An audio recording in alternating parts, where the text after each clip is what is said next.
Okay, so let's try to do one more. Halacha number 7. Similarly, Tachanun is not recited in a synagogue where the groom is present, right? That's our case. Groom is present. Throughout his 7 days of celebration, there is a days of Sheva Brachas. Okay.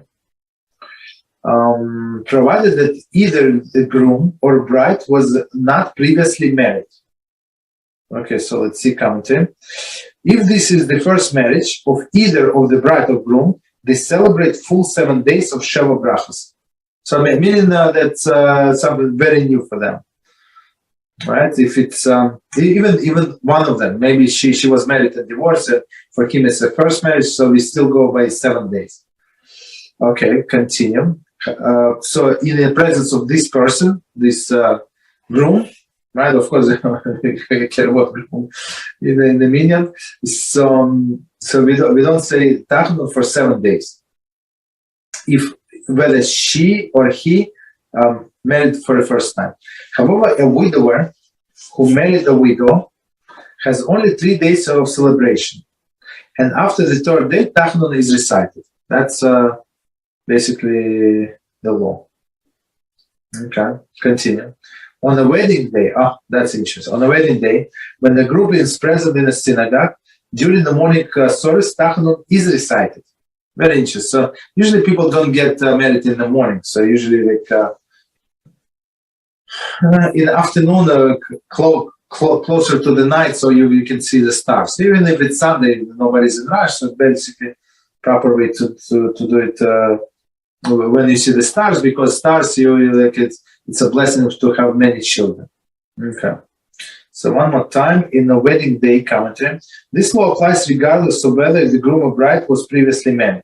Okay, so basically it's a morning services, and they're going to get married, let's say 5 p.m., right? Let's say.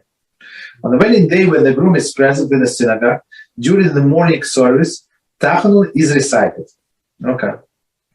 However, during the afternoon service, which is closer to the time of wedding ceremony, it's not recited.